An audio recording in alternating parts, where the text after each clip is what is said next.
Halo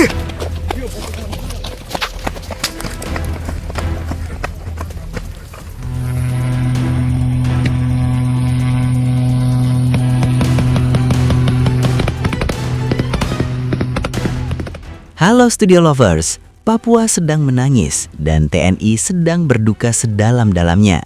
Jika kalian mengira situasi di timur Indonesia sudah mereda, kalian salah besar. Bulan Februari 2026 ini resmi menjadi Februari kelabu bagi pertahanan negara kita. Tanah Cendrawasih tidak hanya memanas, tapi mendidih oleh rentetan serangan yang menyasar jantung pertahanan dan kemanusiaan. Bayangkan, dalam kurun waktu kurang dari 1 bulan, kita kehilangan putra-putra terbaik bangsa secara beruntun. Mulai dari seorang tukang mebel yang tulus menyiapkan kursi sekolah, pilot perintis yang ditembak di kokpit, hingga prajurit terbaik TNI yang gugur saat menjaga objek vital nasional di Freeport dan Nabire. Negara tidak tinggal diam.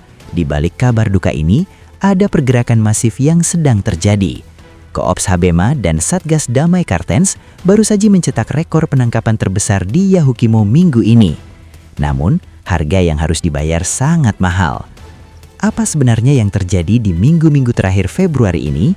Kenapa serangan KKB kini menyasar siapa saja tanpa pandang bulu?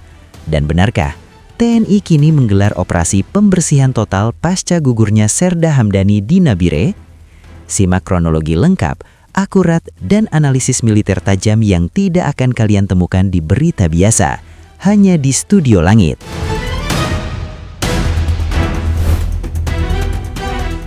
Kronologi berdarah, dari Yahukimo hingga Nabire. Studio Lovers, untuk memahami betapa seriusnya operasi yang sedang digelar, kita harus membedah satu persatu peristiwa biadab yang terjadi sepanjang Februari ini. Pola serangan kelompok separatis kini berubah total, acak, brutal, dan mematikan. Tragedi pendidikan Yahukimo 2 Februari 2026. Serangan pembuka terjadi di SMP YPK Yakpesmi, Kabupaten Yahukimo. KKB pimpinan Kopi Tua Heluka menyerang area sekolah. Korbannya bukan aparat, melainkan Daniel Dati. Ia adalah pahlawan pendidikan dalam arti sebenarnya. Daniel bukanlah kombatan, ia adalah warga sipil, seorang tukang mebel yang sedang bekerja mulia membuat meja dan kursi agar anak-anak Papua bisa belajar dengan layak. Ia tewas dibunuh saat sedang mengabdi untuk masa depan generasi muda Papua. Ini adalah kejahatan kemanusiaan tingkat tinggi. Tragedi aviasi Bovendigul 15 Februari 2026. Belum kering air mata kita, teror berlanjut ke langit Papua. Pesawat Smart Air jenis Cessna Caravan yang baru saja mendarat di Bandara Korowai Batu, Kabupaten Bovendigul, dihujani peluru. Kapten Egon Erawan, pilot senior yang sudah mendedikasikan hidupnya untuk penerbangan perintis, gugur di kokpitnya. Keajaiban masih ada, 13 penumpang termasuk balita berhasil selamat setelah lari ke hutan. Tapi gugurnya Kapten Egon adalah pukulan telak bagi logistik di pedalaman.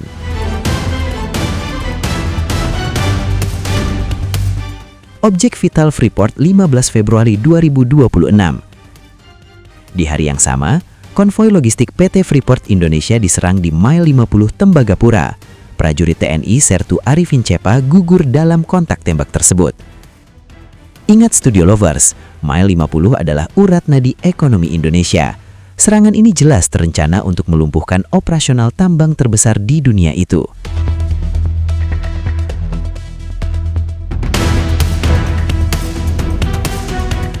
Gugurnya Serda Hamdani 21 Februari 2026. Dan yang terbaru, update paling menyedihkan datang dari Nabire, Papua Tengah. Pada tanggal 21 Februari 2026, Serda Hamdani, prajurit intelijen dari Deninteldam 17 Cendrawasih, gugur ditembak KKB. Gugurnya personel intelijen menandakan bahwa musuh kini menargetkan mata dan telinga TNI di lapangan. 4 nyawa melayang dalam 1 bulan. Ini bukan lagi gangguan keamanan, ini adalah deklarasi perang terbuka.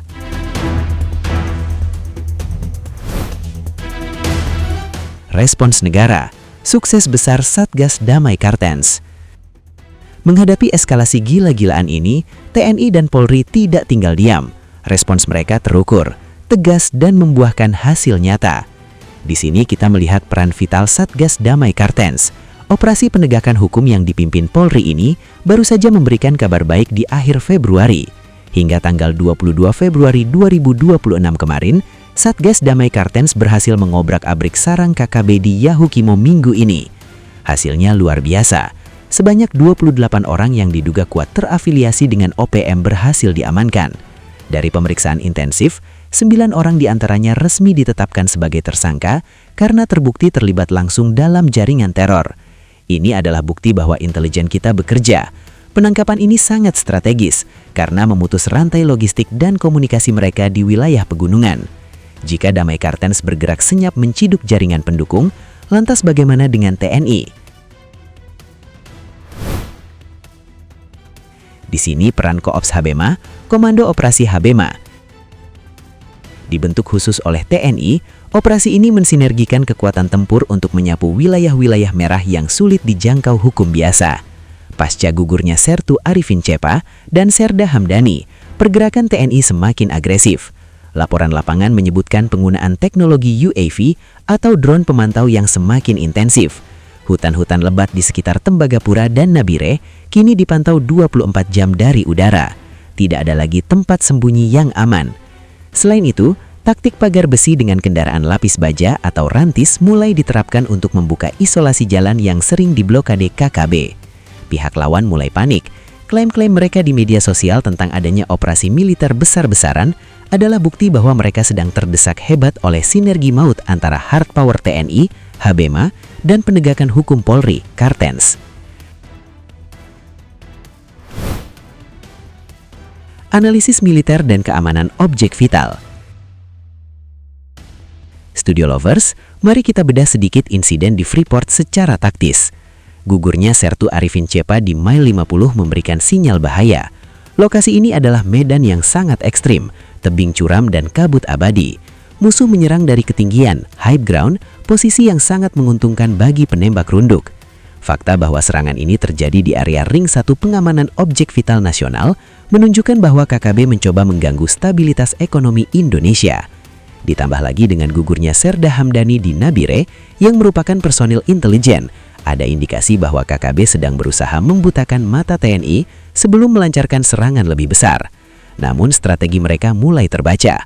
Penangkapan 28 orang di Yahukimo oleh Kartens kemungkinan besar akan membuka kotak Pandora informasi mengenai siapa penyuplai senjata dan di mana markas besar mereka sebenarnya. Studio Lovers, Februari 2026 mengajarkan kita satu hal. Harga kedaulatan NKRI itu mahal dan seringkali dibayar dengan darah para syuhada. Kita tidak boleh lupa nama-nama ini.